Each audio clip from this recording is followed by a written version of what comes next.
I was working as a consultant within a timber company, and they had, in particular, a sawmill where there were hourly employees and there were salaried employees.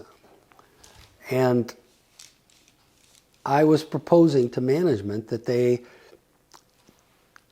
take the hourly employees out of production for 1 hour a week. And I was promising to them that productivity would go up. You know, you think we're going to take you out of production 1 hour a week, that means we're only working 39 hours instead of 40. So it seems like productivity would go down, or production. But I was saying that if we did that, we would be working on the big issues in the mill, and productivity would go up, even if the group didn't work on those, didn't find anything. If they found issues, they solved them, of course it would go up. But if they didn't even find anything, just the nature of stopping and thinking in this way and working together would cause these benefits. And the benefits far exceeded anything I could possibly have imagined. The benefits were just, the productivity went through the roof, quality went through the roof, management no longer had to deal with all these employee issues that they were fighting all the time.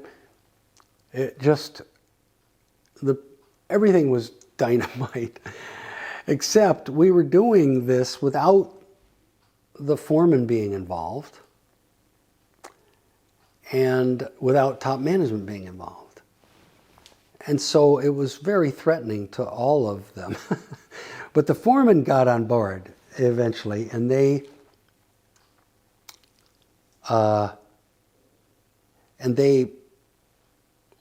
were really emotional about how neat it was and everything.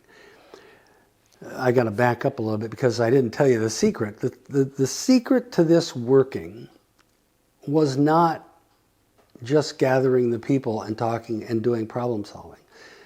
I was also thinking at the same time that I thought this could work.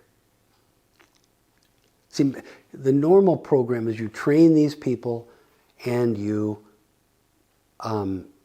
they follow a problem-solving procedure, and they only work on stuff in their area and things like that. That was kind of the usual thing. Management didn't want to do any of that. And I was thinking that it would work anyway because I was really interested in creative thinking and creative problem solving, and I felt like I could facilitate them to be creative in solving the problems. And so I basically had a laboratory. I was experimenting with different ways to facilitate. And in time, just kind of, I was also learning about creativity, and I was learning about Jungian psychology. And so I was trying to put those pieces together and developed something that would really work. I mean, what would happen is that the group would work on something that was absolutely impossible, and then the problem would change and it would grow, and all of a sudden the guys were liking one another, and they were liking the work, and they were productivity. They were just doing such wonderful things, and their personalities were coming out. And I began to realize that the process that I was using, then I went around and toured some of the other areas of what other companies were doing. And I realized what we were doing far exceeded what the other companies were doing, even though they were doing it right and we were doing it wrong.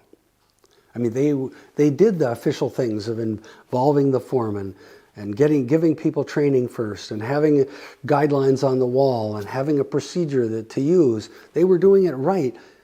But our process was way better because we were solving stuff that was much bigger. We were having better meetings than the management was. I was also going to the management meetings, and sometimes I felt like I'd going in the bathroom and barfing because they were so bad.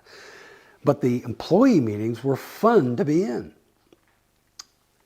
So anyway,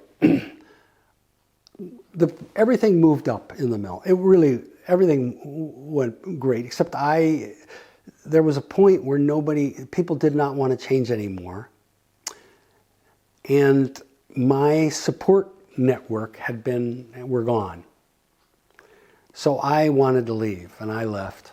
I left them with some structure in place so they could keep going. And they kept going for 18 more years.